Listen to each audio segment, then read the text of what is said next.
Look at this. Right now, if you want to insert the data, how did you insert? Clicked on the tab, new, we enter the data, clicked on save. Record by record, we are saving the data. What if you want to insert a bulk amount of data?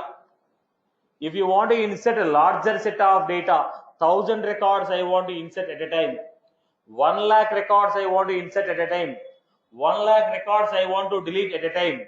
What if you want to work with a larger amount of data? Then we will go for ETL tools. ETL tools. What is the form of ETL? Extract, transform, and load. Salesforce has already given some built-in ETL tools. What are they? Data loader, import wizard. Salesforce has given you two tools for working with the larger set of data. What are those tools? One is data loader, other one is import wizard. Data loader, another one is import wizard. So let us see this example now. First we will start with data loader. So what was this data loader?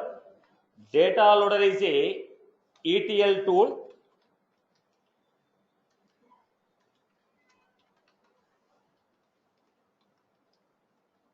given by the Salesforce.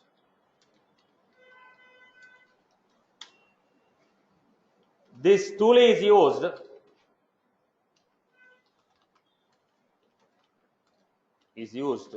to work with bulk amount of data. Bulk data. So maximum how many records I can work? This will support up to 5 million records. The ETL tool of data loader will support up to 5 million records. What type of operations are supported? This will support the operations of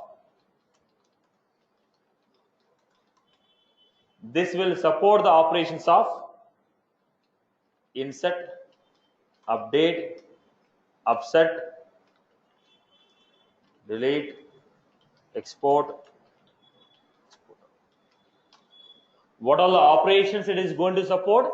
Insert, update, delete, export, export out. Okay. Now, which objects it is going to support? On which objects we can work using data loader? So, standard objects. Which standard objects? Lead, account, contact, opportunity, product, price book, task, event.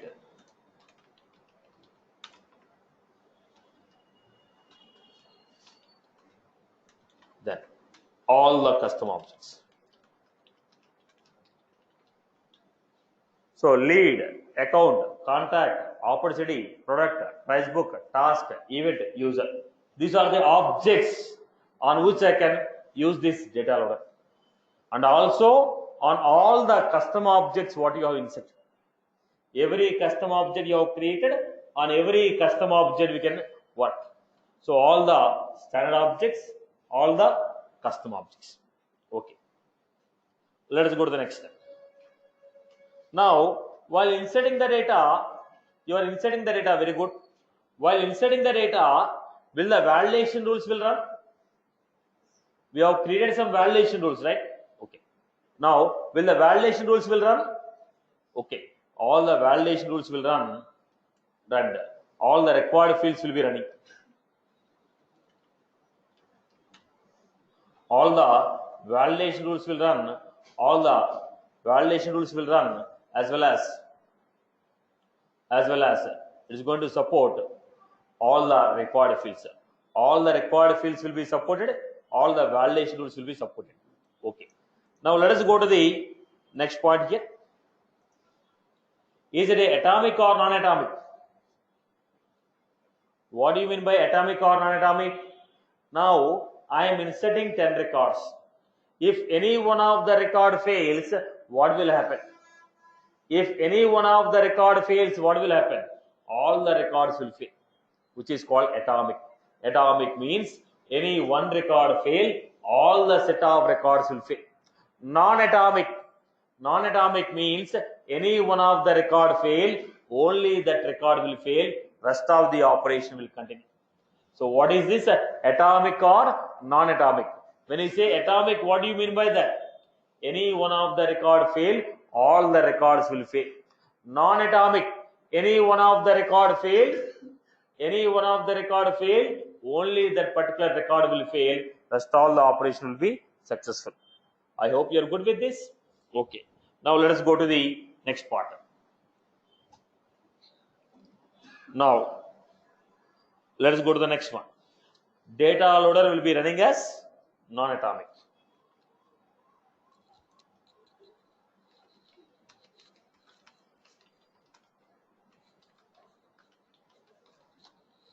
Then synchronous or asynchronous?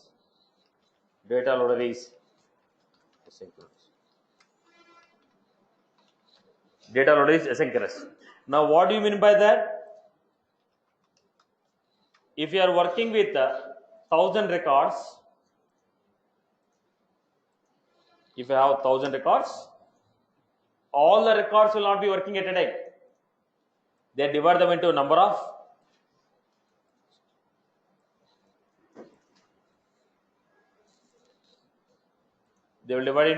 batches. 200.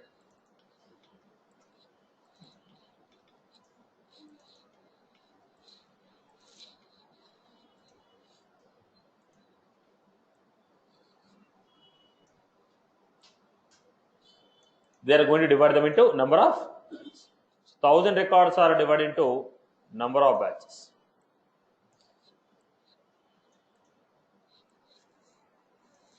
And all of them, how they will run?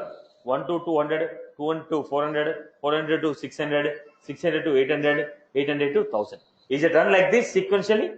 First 200, followed by second 200, followed by third 200? No. Data loader will be working like asynchronous. That means all of them will be running independently. So at a time, how many jobs are running? 5 jobs. All 200, 200, 200 will run independently. So if I am inserting 1000 records, now we have 1 to 200, 201 to 400,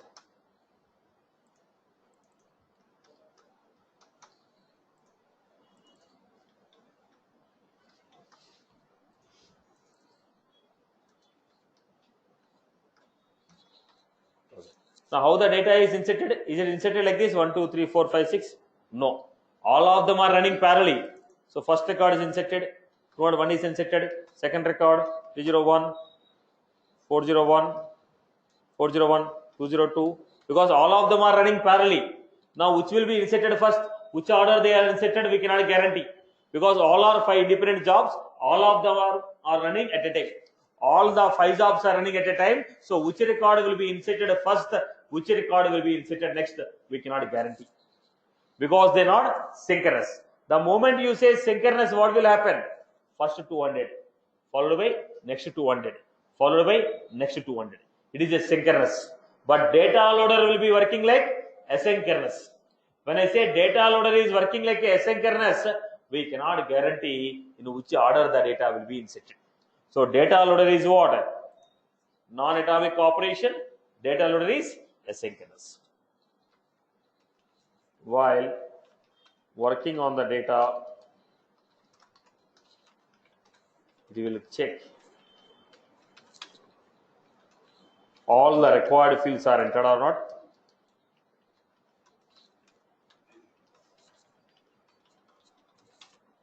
Then all the validation rules are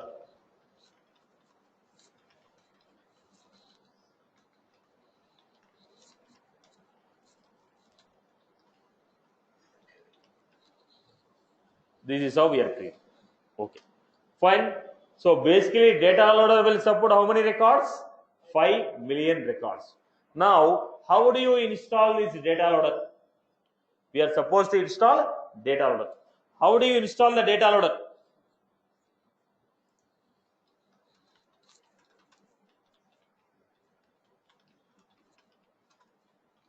How to install the data loader? Data loader is a ETL tool developed on a Java language. That's a tool where the third-party company initially developed it. Salesforce company acquired it. Third-party company developed it. Salesforce company acquired it long back. Now the tool was built on which language? Java language. Now you do not know Java language. It's not necessary to learn the Java language. It's a tool. We log in and use drag and drop and use it. But for your information, I'm saying it was developed on Java. So if the tool was developed on Java, if you want to run the tool, what do you require on your system?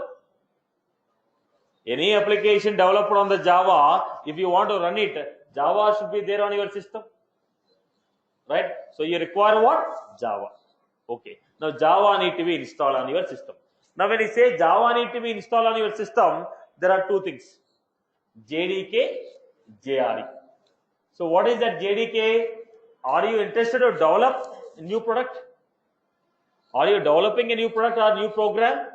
If you want to write a new program and you want to run the program, we will go for JDK, Java Development Kit. Right. JRE. Now, I don't want to write a Java program. I want to run the program which is already there. Then we go for JRE. JRE is for runtime. The program which is already compiled, I wrote a program already. It is already compiled. I want to execute. If you want to execute a Java program, JRE will be sufficient. Right.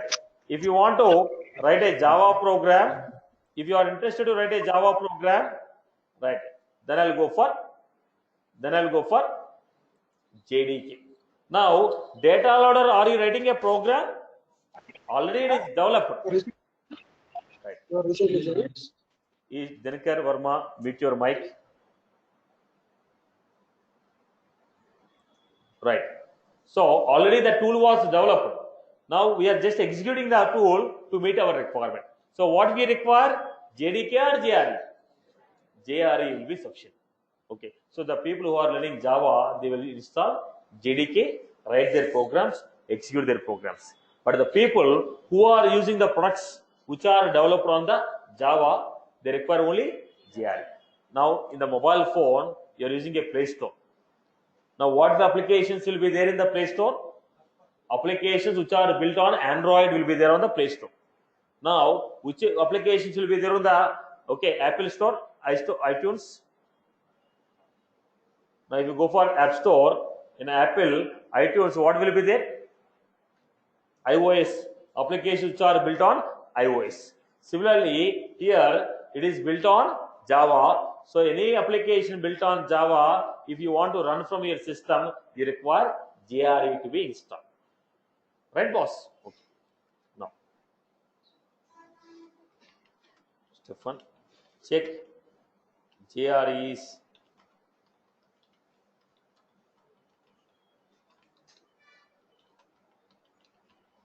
See, if you are using internet, okay, other than Facebook, YouTube, and other than Facebook, YouTube, if you are using any other things in the internet, most of the time the JRE plugin will be installed on your system. You are opening your system internet only for Facebook and WhatsApp and your YouTube, then JRE will not be installed. Other than this, if you are using any other sites, most of the times they throw a plugin. Boss, JRE is missing. Should I install or not? Okay. If you are using anything other than this YouTube and Facebook, by this time your system might be already containing the JRE. How do you test it? Go to command prompt, give javac.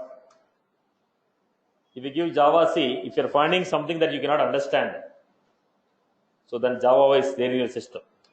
Now if you give it, we are able to find the structure here, right? Otherwise you can give Java hyphen version. If you give, it will give you version of the Java. Now we are able to see runtime environment is installed on my system, right? java version. If it is not available, it will throw error message. Now, if it is already there, no problem. Not there, what will you do? My system already has a Java in it, no problem. Now, if it is not there, what you are supposed to do? How do you check? Command prompt.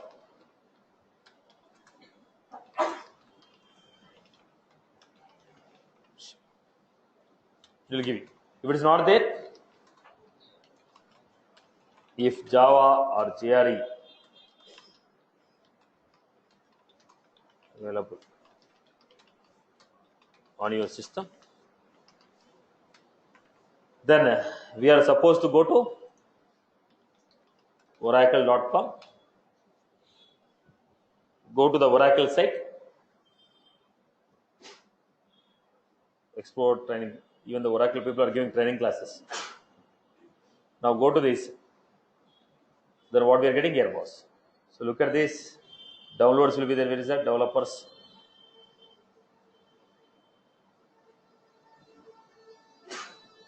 Go to developers, downloads. You go to downloads.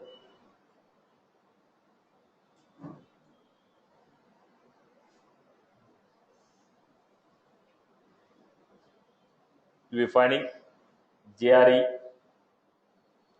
What are you finding? JRE. Go to JRE. Download it.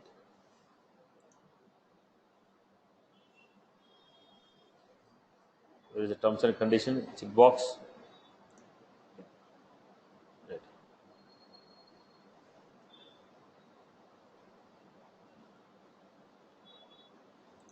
So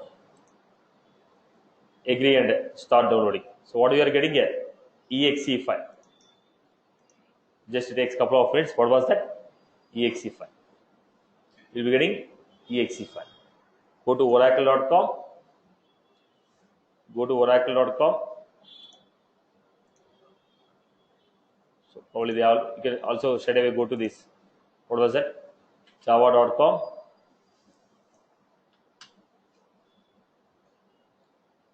Download. Then go to the downloads of this file. Go back here. What was the file here, boss?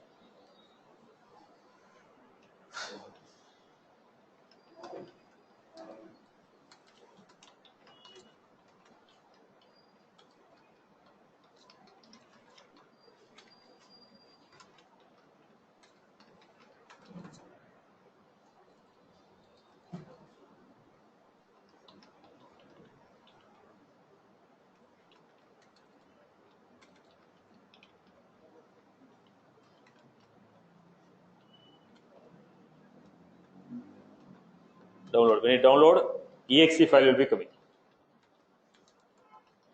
Simply click on exe. Click on next, next, next. It will install. You not do anything.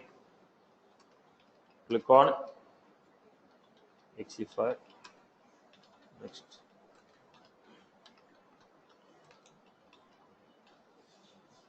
You not do anything. Just click on this. Then we are supposed to set the environment variable.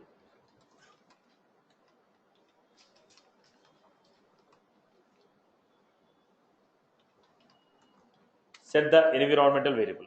How do you set the environmental variable? Once the Java is installed, now we are not installing a JDK, we are installing JRE. Because we are not going to write any Java program. We are only running the application which was built on Java. Right. So what I am doing, go to my computers, go to C drive. In the C drive, program files, Java. What are you finding here? So go to C drive, program files, then Java, JRE. What you are finding here? Copy the bin path. Copy this bin path. If you download a JDK, you can install the JDK also. So in my system has JDK. So I'll go with the JDK here. Program files, Java, JDK. So install the JDK. you can use for the future purpose also, right? So go to this, give a right click, properties, then advanced system settings, environmental variables. Now we have path. Go to the path, edit,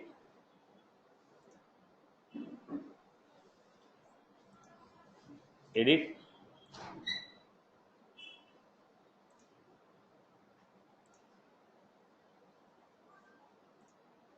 then here what you are supposed to do, copy whatever the path we copied, just copy paste here. Like this you're going to new, copy that path. Where should I copy? In the path. Path is not there, create. By default, path will be there on your system. So go to the path, click on edit, edit, text, copy the path of Java bin file. Right. Then once again I'm giving it.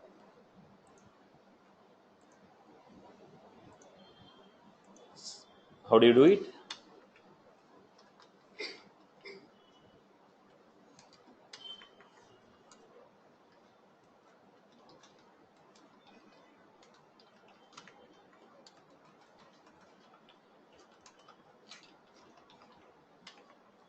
Properties. In the properties,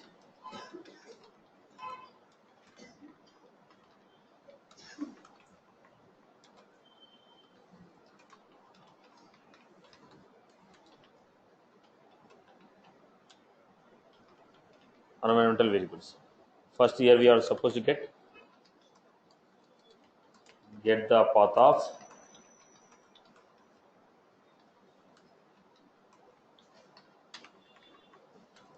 what was that? Generally, is going to be C drive.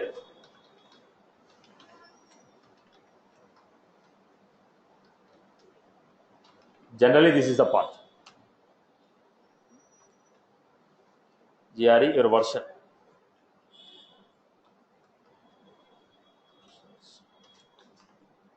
Generally, this is the path.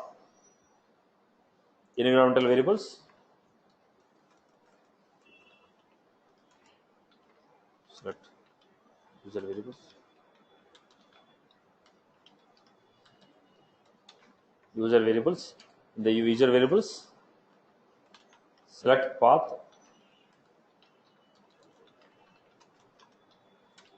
Select path. Click on edit text.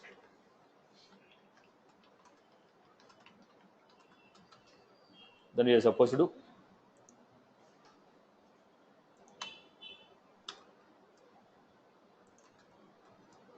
edit text. Then what you are supposed to do? Add the path.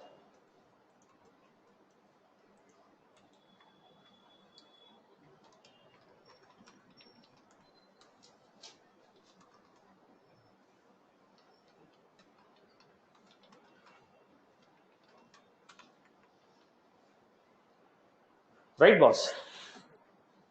You are going to add the path of the GL. This is how we are going to add it. Once you add it up, again test it whether it is working or not. How do you test it? Open the command prompt, give Java version. So this is in case if you don't have Java on your system. Okay, let's go to the next one. So how to download the data loader?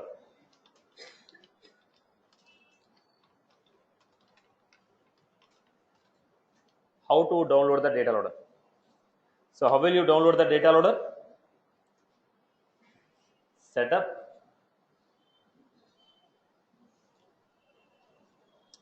So we had administer, data management. What do we have? Data loader.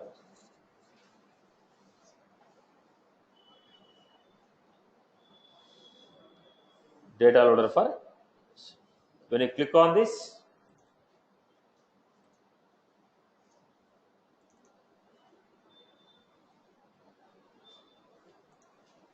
This is the file which is downloaded. What is the file we have? Data loader. This is the file which is downloaded. One, it is a exe file. I told you it's a exe file. To run this only, we have installed Java. When you click on this, it will be installing this. Let me show you this.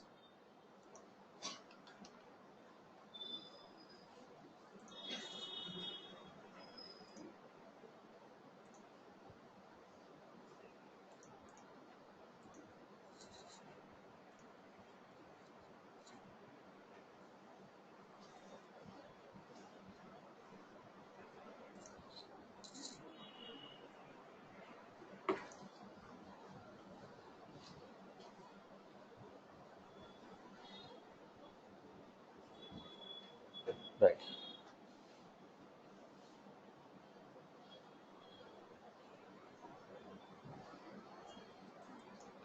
Right. So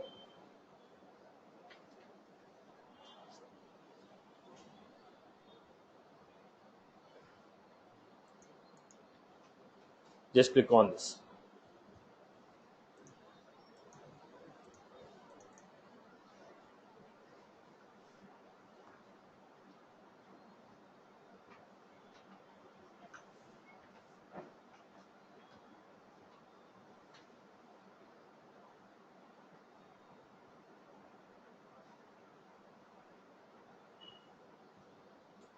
Agree. Yes. Install.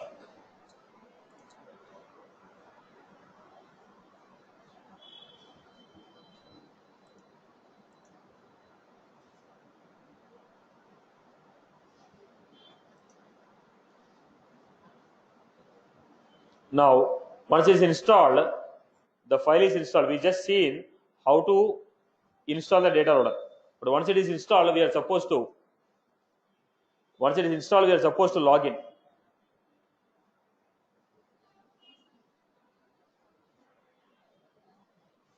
Right. So go back to this. It's installed now. The file is installed.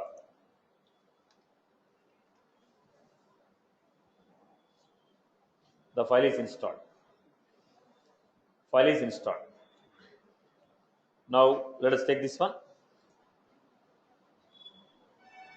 So when the file is installed, let us take this. Let us go back to this one. So what are the few steps here? Look at the navigation.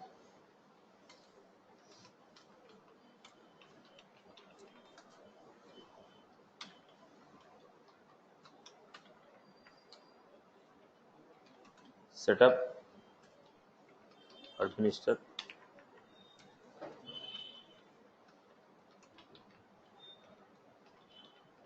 setup, administer, data management,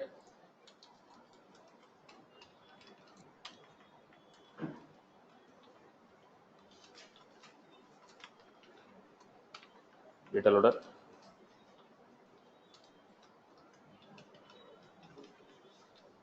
setup, administer, data management, data loader, download.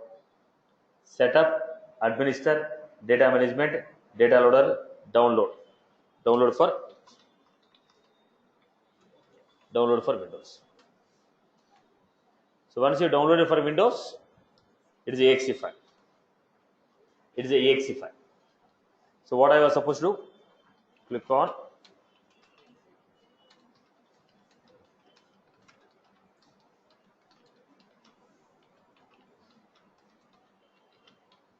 next and save.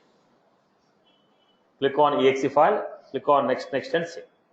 Click on exe file. Click on next and save. This is how we have saved it. I hope you are good with this one. Click on next and save. So once the data loader is installed, how do you log in? How to log into data loader? You have installed the data loader, but the question is, how do you log into data loader? You have installed the data loader. How do you log into data loader? How do you log into data loader? Now there are two ways of logging in. There are two ways of logging in. There are two ways of logging in. What are the two ways? Please mute your mic. Dirkar Verma, mute your mic.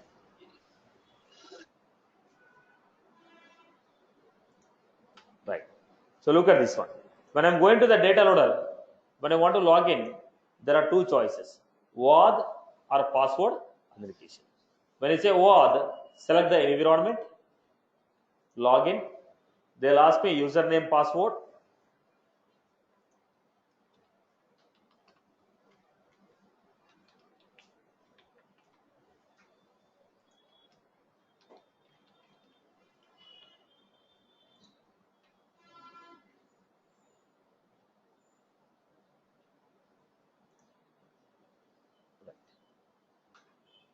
This is a very login successful. Right, because I gave OpenIP 0 to 255 I gave because I want everybody to log into my account. I remove the IP address restriction. That's why it is not asking a verification code. Otherwise, it will send a OTP code. I have to enter the OTP and log in. This is the first format. So what was this? First. What is the first format?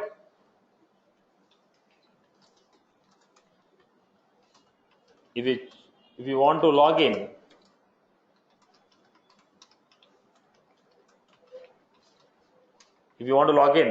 using WAD, if you want to log in using WAD, what we do?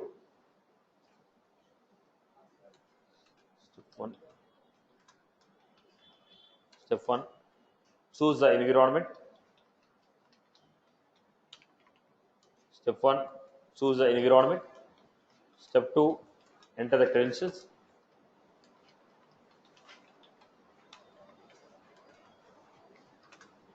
Enter the credentials.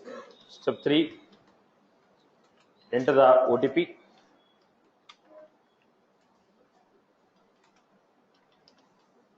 Login. So this is how we are logging in. Choose the environment, enter the credentials, enter the OTP, login. So what is the second format we have? Password authentication.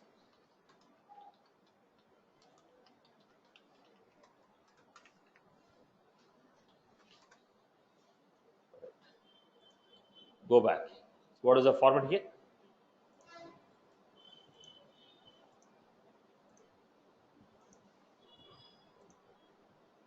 We have password authentication. So here we are giving admin at the rate of password 6413. But when you are giving a password alone is not sufficient. You are supposed to generate a security token. Now, because I gave OpenIP, you are not getting any security token. Directly will log in. But generally, what happened? You'll be finding a security token. Are you finding any security token here? You're not finding because I gave OpenIP for everyone. If I remove that OpenIP,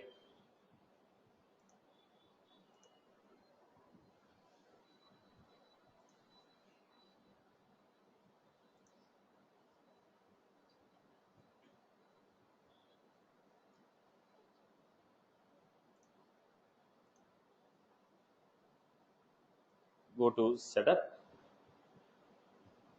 administer, manage users, profile. Then we have setup, user, my settings, personal. Look at this. You're getting now.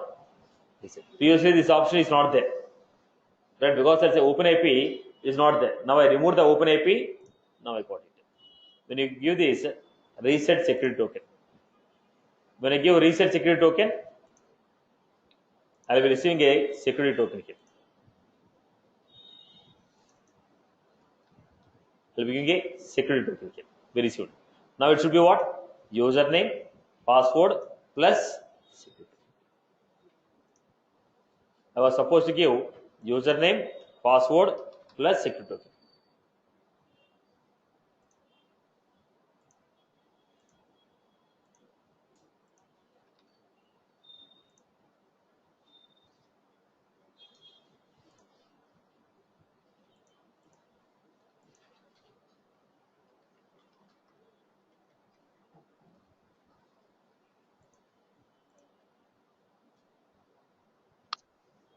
login 60.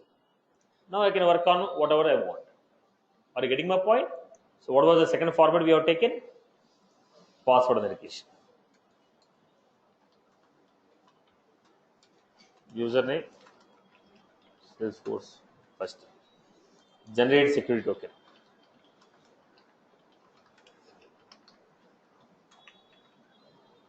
Generate security token.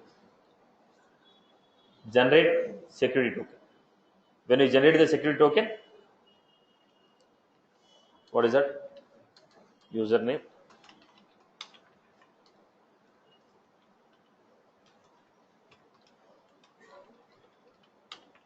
My settings. Personal.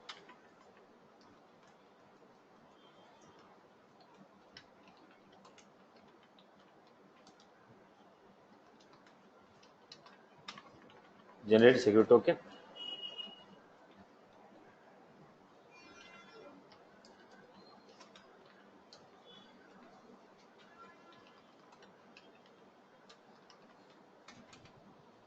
Reset security token. This will send a security token to your email ID. You will receive.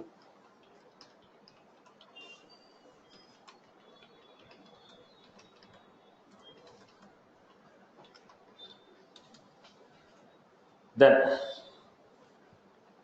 third step.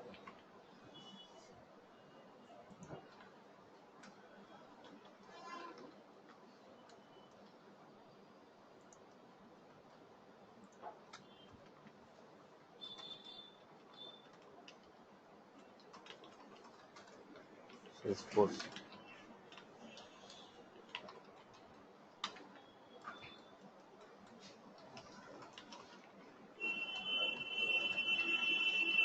Salesforce.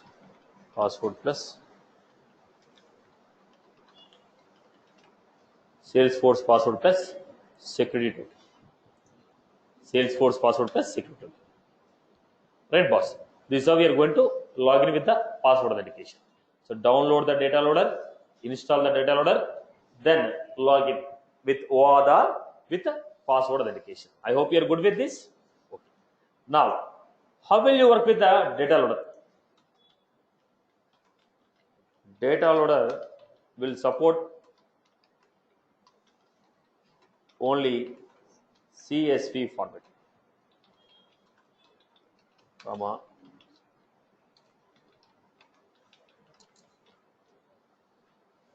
data loader will support only CSV format, comma, separated values. Data loader will support only CSV format. First, I will try to insert the data. So, what is the first operation? When you want to insert the data, look at this, everyone. Everyone here. First, look at the object what we have. So, to account object, I want to insert. So, if you want to insert the data, create one folder.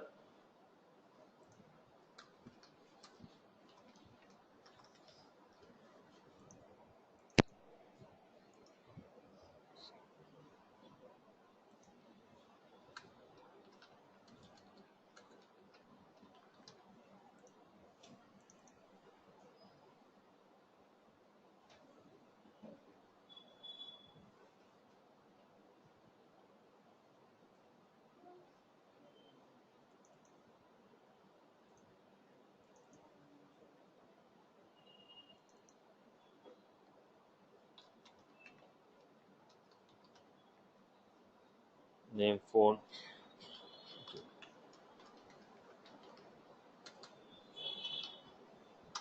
This is the data I am trying to insert.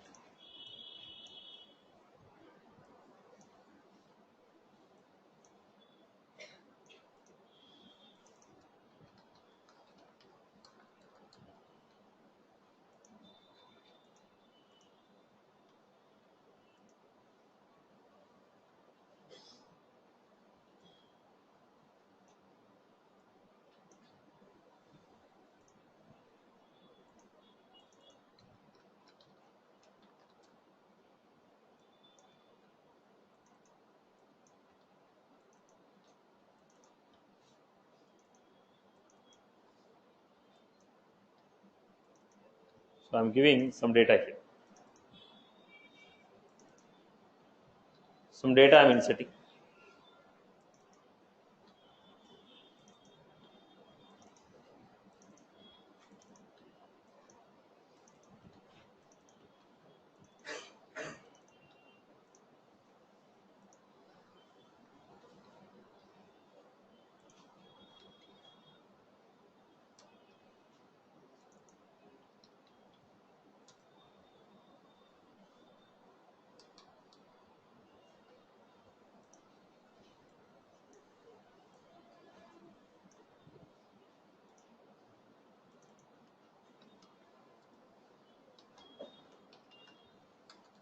So I'm giving some data here.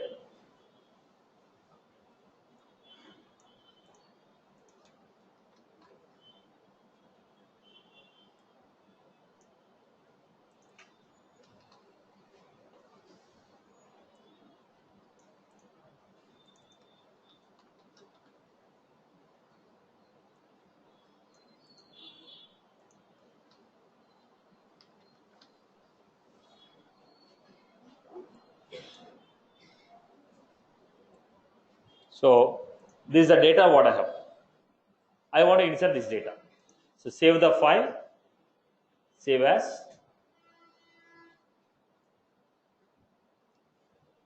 Where you want to save this?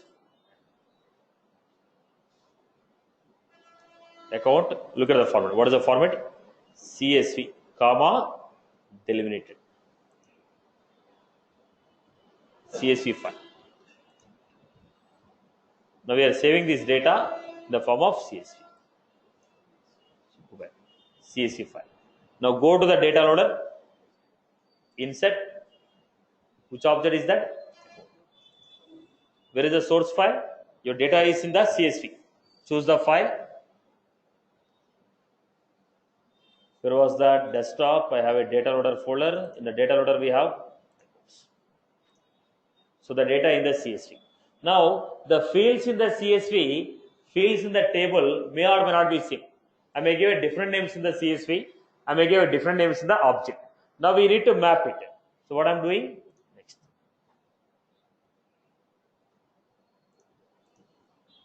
Then look at this. Create or map. Name. Name field should be mapped with the account name. These are the CSV fields. These are the fields of the object. Then I have ownership should be mapped with ownership.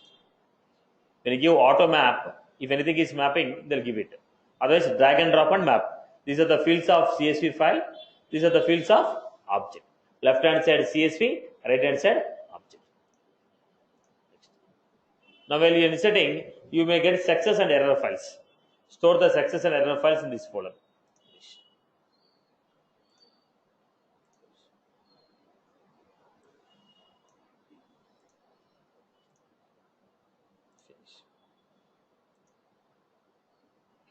What happened? There are 18 errors.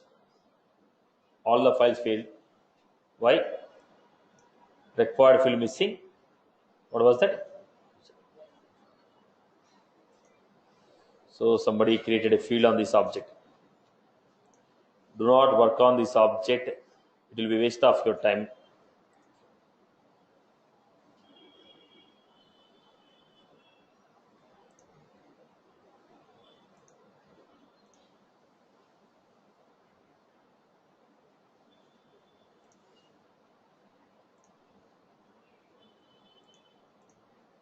Now what happened? All the records failed. Come back to this again. Now go back. Data loader. Insert. Choose the object. Browse. Select the file. Then what you are supposed to do? Mapping. Mapping is what? Which field in the CSV should be assigned to which field in the object. Next.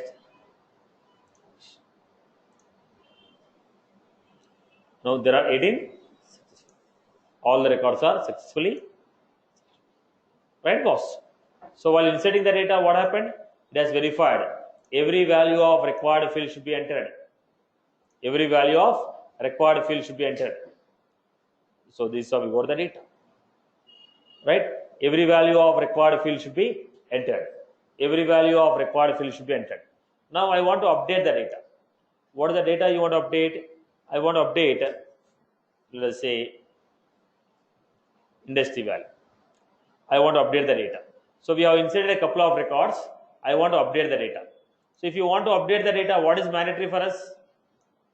If you want to update the data, what is the mandatory? ID. Otherwise, how does the Salesforce understand which record you are updating? When you want to perform an update, how does the Salesforce identify which record you are updating? So there should be some required field. What is that required field? ID.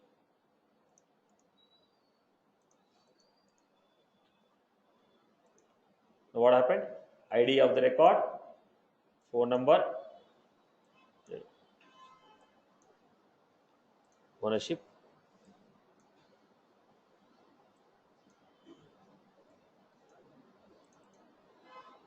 Then I gave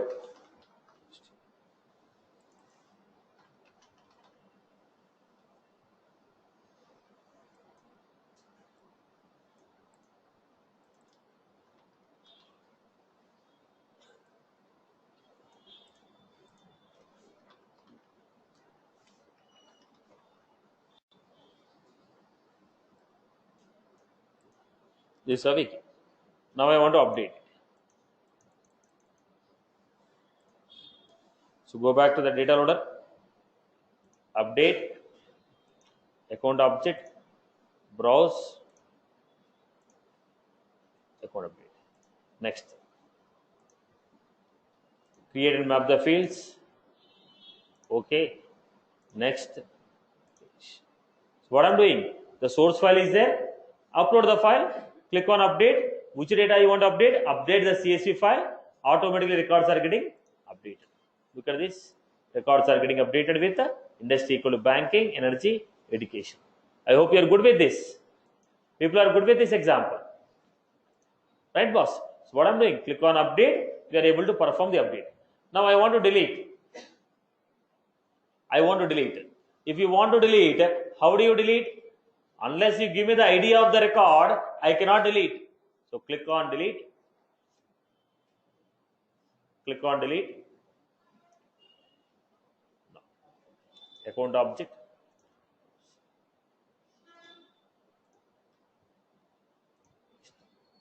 If you want to delete, what is required?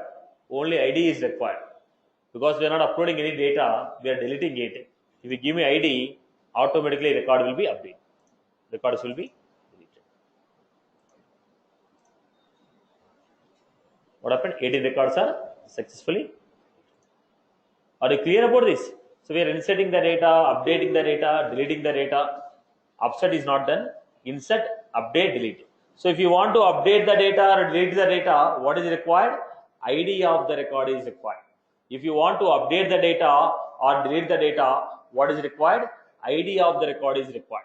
If you want to update or delete, what is required? ID of the record is required. I hope you are good with this. Now we are going with the export. Go to the export. Then I gave account object. Export means you are exporting the data into your system. The data which is there in the database, the data we are exporting. I told export. Next. Select the fields, ID,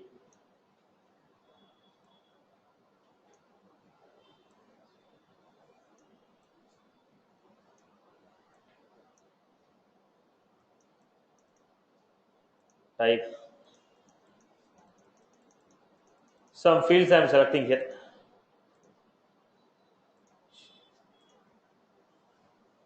What happened? How many records are coming? 12 records are exported. How many records are exported? 12 records. Export means data which is in the database, that is exported. How many records? 12 records. Now I am going with export all.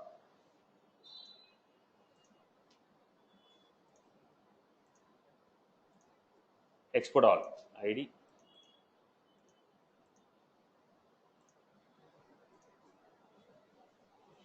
How many records are coming? 30 records. Why 30 records? Why 30 records? In the account object, let us see how many records are here. How many records are there? 12. When you say export, records which are there in the database, they are exported. When you say export all, including the records which are in the recycle bin, records which are in the database and the records which are in the recycle bin, both of them are exported. 18 records we have deleted right now. 18 plus 12, 30 records are coming. So what is the difference between export and export all?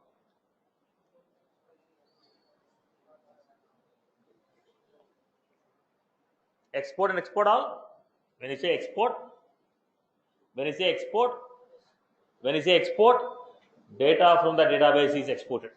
When you say export all, data from the database and the recycle bin, both of them are exported. I hope you are good with this. Any query from your end?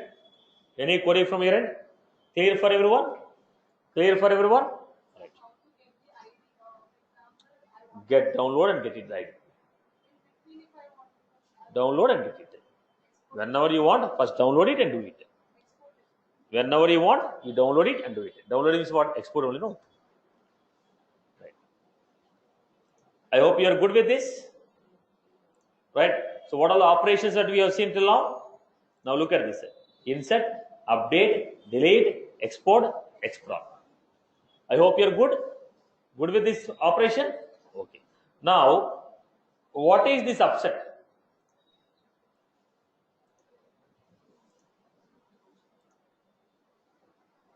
What is this upset? I want to give one field here. Look at this. I am giving new number, next,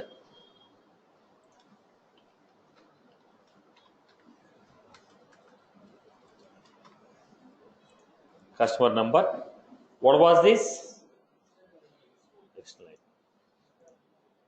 I enabled this field as external ID field. What is this external ID field? I'll tell you.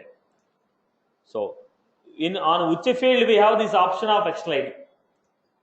On which field we have this option of external ID? Only number field, text field, email field will have this option of external ID. Which fields will have this external ID? Text, number, email. Text, number, email. Text, number, email. Only these three fields will have option of external ID. Only these three fields will have option of external ID. What is the advantage of this external ID?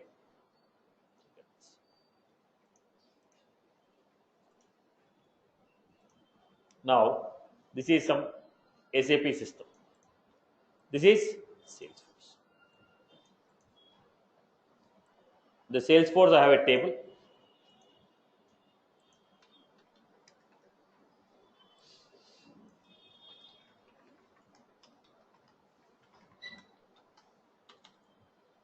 ID I am giving 18 character ID I am giving as some 3 character for understanding.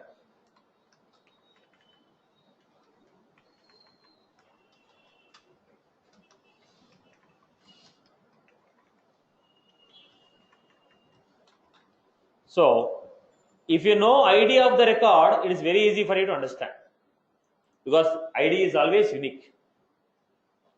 But the SAP people are sending the data to Salesforce. Will these SAP people know Salesforce ID? Why should the SAP people know Salesforce ID? Your application is different, my application is different. Now, whatever the IDs you are creating, I will not be knowing anything about it. Now, according to my SAP application, name.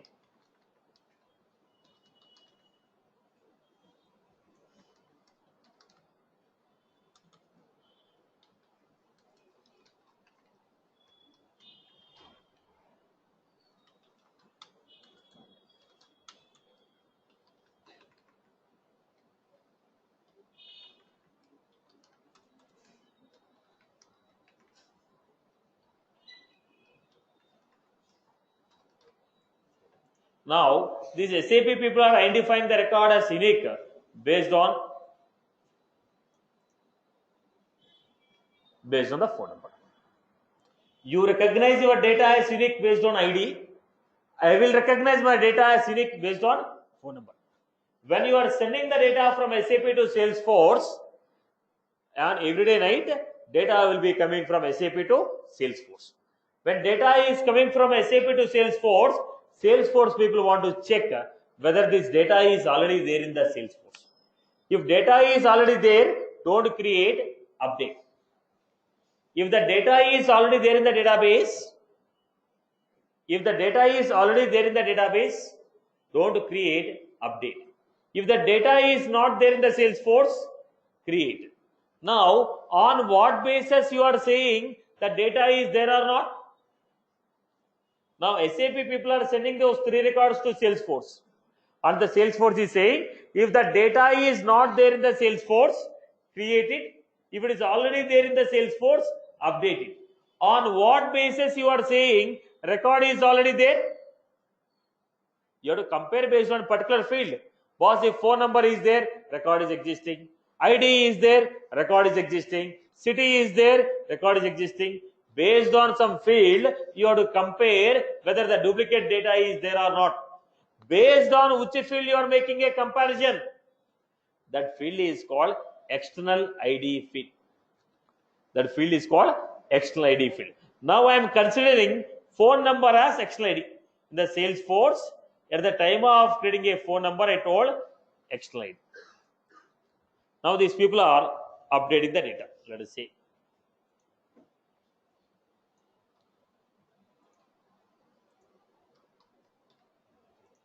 These people are updating the data. When they are updating the data, phone number is external ID. 1, 2, 3 already there, right?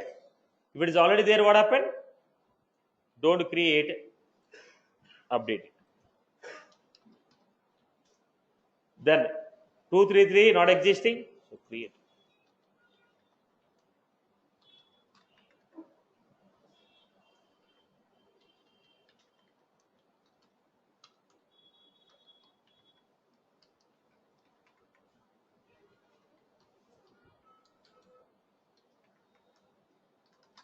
So what happened?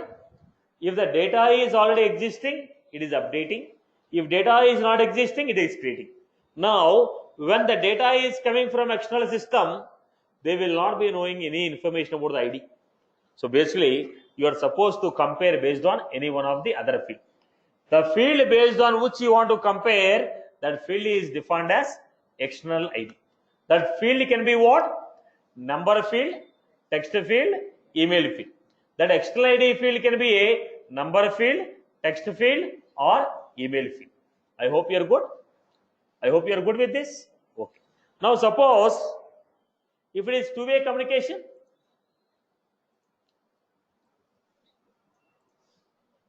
Salesforce people will be sending the data to SAP. SAP will be sending the data back to Salesforce. Then what is that? If Salesforce people are sending the data to SAP, then we are going to have Salesforce ID.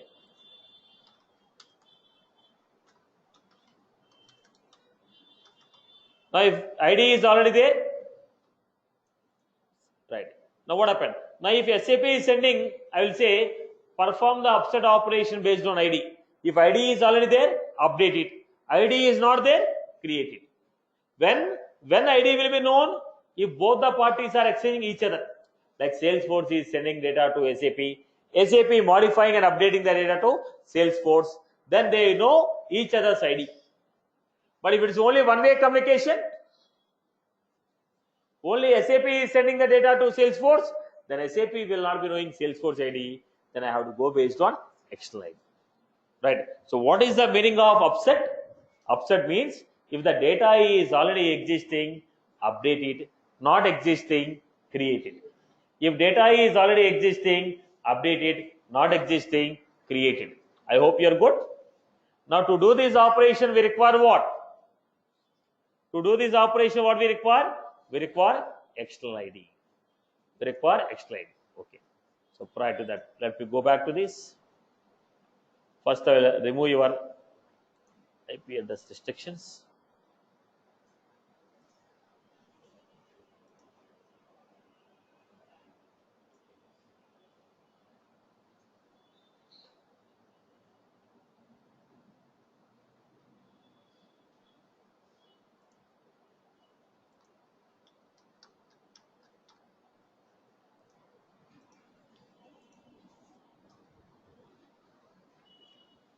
This is the data what we receive. So go to the customer object. Already some IDs are here. So we have created a customer number 1.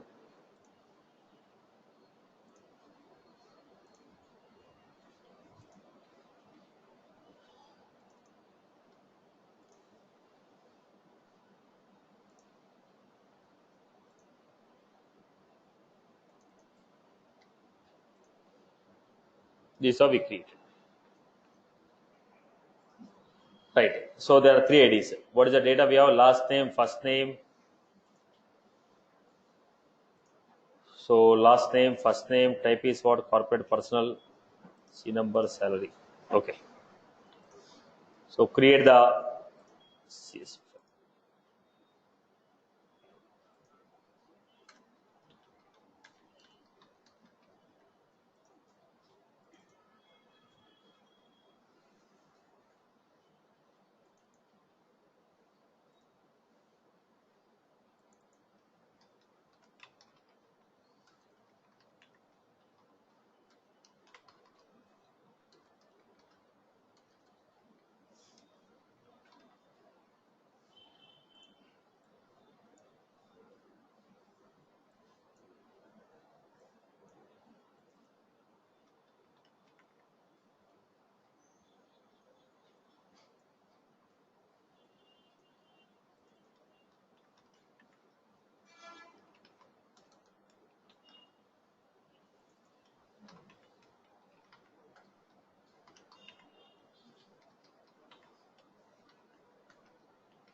Some data.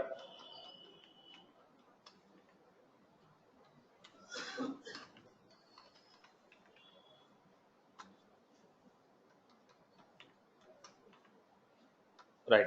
So this is the data what I want to upload. But I want to upload in the form of upset. This is the data what I want to update, but I want to update in the form of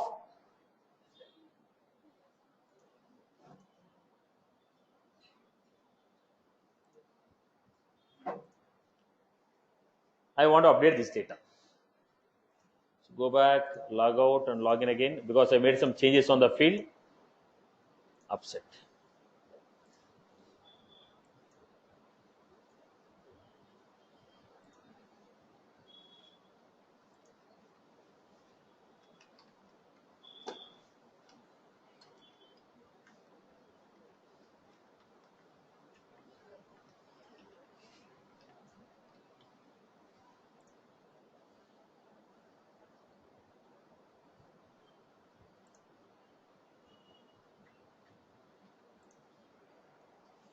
Now time to upset. Customer. Choose the file. Customer. Next. Now they're asking what is that? ID or you can perform upset based on ID of the record or external ID. Now that third party doesn't know the ID of the record. So I'm going with the customer ID. First name.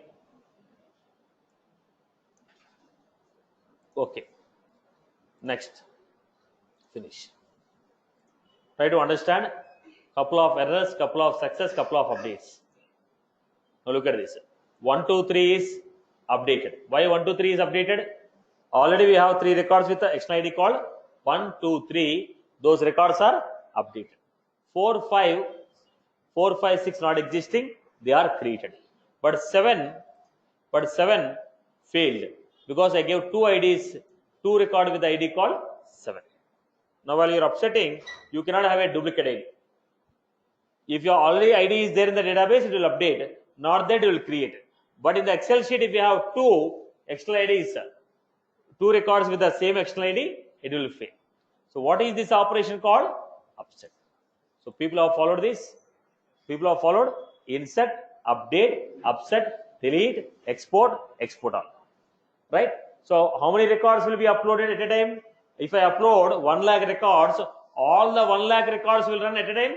No. They are divided into number of batches. If you don't mention the batch size, by default how many records? Look at this. Settings. By default size is what? Now the data which you are not inserting, they will be taken as a blank. But I don't want to take it as a blank. I want to take it as a null. Then what I will do? Insert. Okay. Then we have your date. While entering the date fields, it will take. Now it was supposed to give like 2018. I was supposed to give the date in this format. But what is happening here? You enter the date, but the system is automatically converting in the form of what? Day, month, year. But it is supposed to enter the data in the form of year, month, day. Then what I will do, I will go to this. I will enable use European date. When I say use European date format, it will accept the data in the form of day, month, year. I hope you are good with this, right? By default size is 200. Maximum size 2000. Maximum size 2000. Minimum size 1. Right. What about the fields which you are not inserting? They are blank. If you want to make it as null, insert the option called insert null values. What is the format of date? Date, year, month, day. If you want to take in the form of day, month, year, we have to enable European format. I hope you are good with this. People have followed this. Okay. Now the quick points here. If there is a lookup field or a master detail field, how will you insert the data? If there is a lookup field or a master detail field, how will you insert the data? Now, lookup field will be taking ID of the parent record. Am I right? So, if there is any lookup field here, now I have, let us say, customer. Now, what I was supposed to give? You are supposed to give 18 character ID. Lookup field or master detail field data you want to enter, you are supposed to enter 18 character ID of the parent. Whenever there is a lookup field or a master detail field, you are supposed to enter 18 character ID of the parent. I hope you are good. I hope you are good with this. Clear, boss?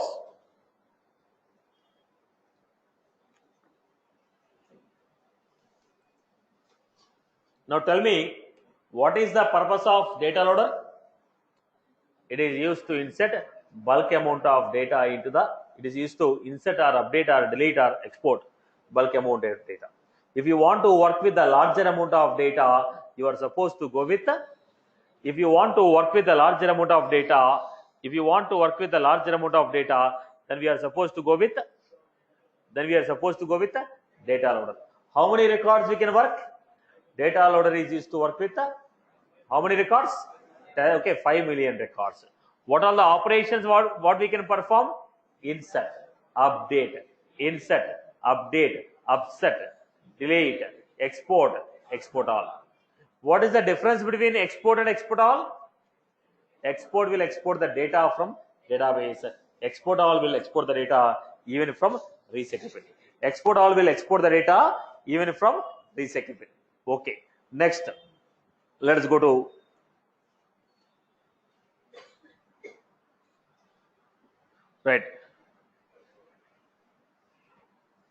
right. Now let us go for the next one. If you are inserting the data, what is the atomic or non-atomic?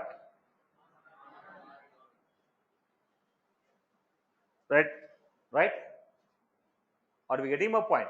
So are we getting my point? What is the format here? What is the format? Atomic or non-atomic? Non-atomic format. It is a non-atomic format. Next, what do you mean by non-atomic? What do you mean by non-atomic? When it's a non-atomic, any one of the record fails, only that particular record will fail. Rest of the data will be successful. Rest of the data will be successful. Right. Next, synchronous or asynchronous? Synchronous or asynchronous? Synchronous or asynchronous? Asynchronous. What do you mean by asynchronous? Right. What will happen? Asynchronous, if all the records will be running parallelly, not one after the other. Now, when you are inserting, all the required fields should be entered, all the validations will be running. Okay. The next one, we have seen about the, if there is a lookup field or a master detail field, what you are supposed to take? If you want to go for a lookup or a master detail, what you are supposed to understand? You are supposed to understand. If you are having a lookup or a master detail field, what you are supposed to get? ID of the record. 18 character ID of the record should be given.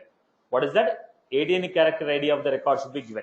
18 character ID of the record should be given. I hope you are good. Okay. Next. Now, what about the null values? If you are not entering the data, by default it will take blank. Blank. You want to make them as null, you have to enable it. Date will be taken as the date field will be taking as year, month, day. You want to take it as a day, month, year, enable European format. I hope you are good. Okay.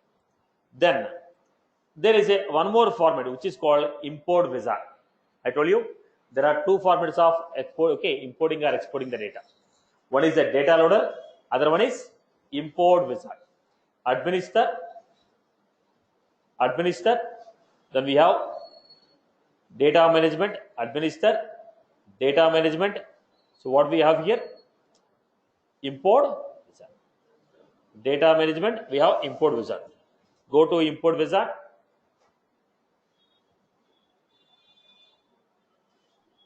What we have? Launch wizard. Now, when you have a built-in tool like this, why are you going for data loader? Import wizard is a built-in. We are not installing anything. There I have installed Java, okay, environmental variables, installing data loader, then working. It is straight away. Then why we are not using data import wizard? Reason is two basic reasons. First one, import wizard will not support all the standard objects. It only support account, contact, lead solutions. Second, it can only support 50,000 records. It can only support 50,000 records.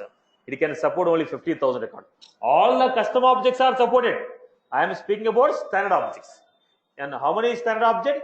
Account, contact, lead, and solution campaign number. Then every custom object is supported. But the problem is only 50,000 records. How will you do this? Customer, you want to add a new record, update the record or upset. Insert, update, upset. Insert, update, upset. Insert, update, upset. Up to how many records? 50,000 records.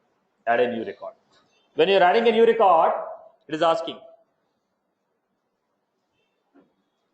new record. Choose a CSV file.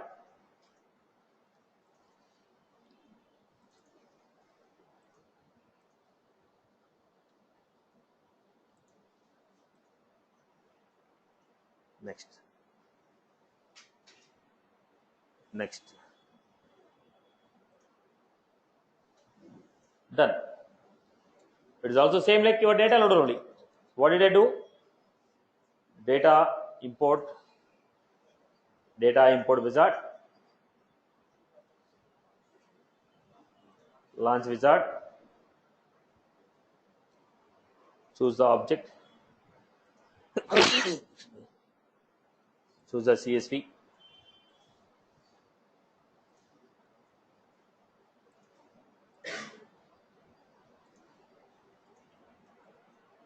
next. So map the fields.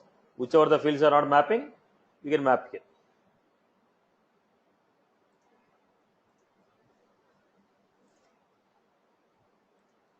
Account phone number is mapped with account phone number. Then click on next. Just take your data loader. Only the extra burden is installing the data loader. But advantage is 5 million records. Disadvantage here is okay 50.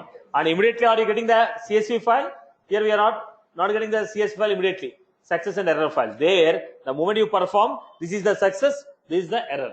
Immediately, if something goes wrong, I can modify it and upload it immediately. Here it takes some time.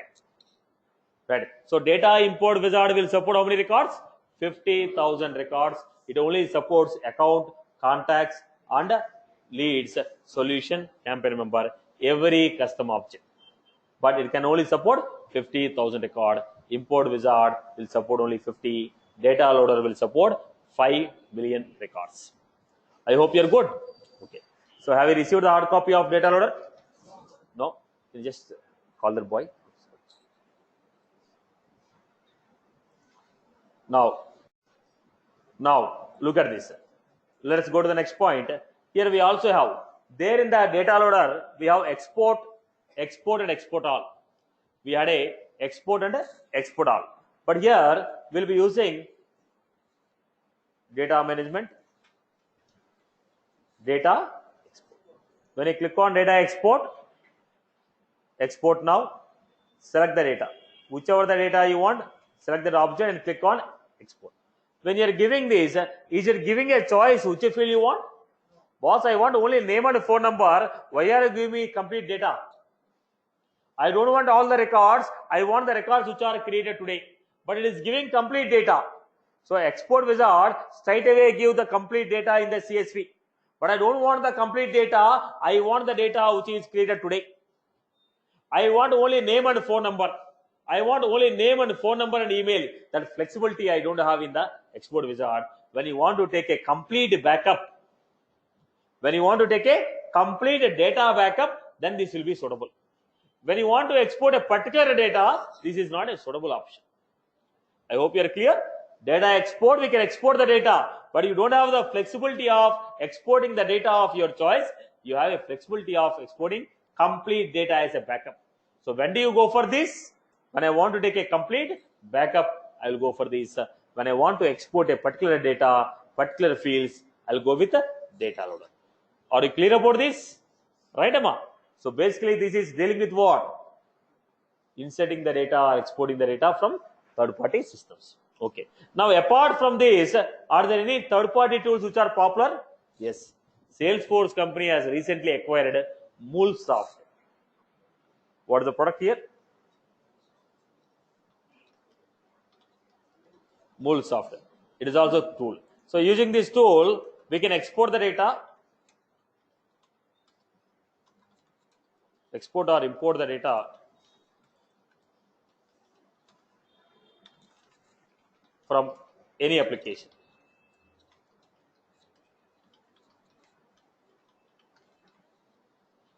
Any external application.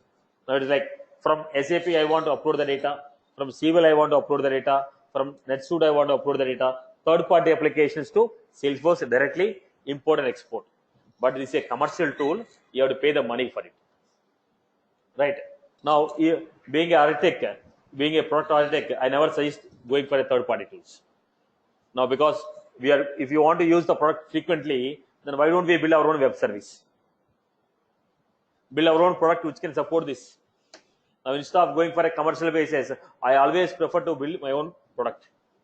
Now, instead of spending the money and license money and using the tools, I will prefer to build my own tool which can export the data from third party. I always prefer to go with building a web services rather than going for a third party. I always say no to third party tools to reduce the cost cutting. If my client is XYZ, I'll always go for third party tool because I will get my work. As a product owner, I never prefer to go with spending extra money for the tools. As a product owner, now as a developer or as a project manager, you always try to reduce your work. You prefer to give it, but the client always says no because the extra amount has to be paid on monthly basis based on number of calls.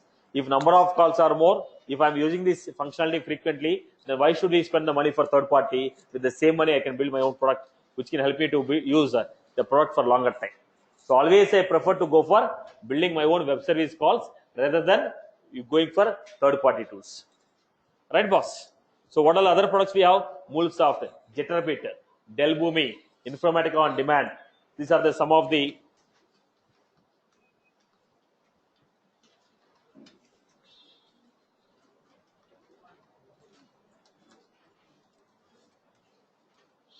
these are third-party tools.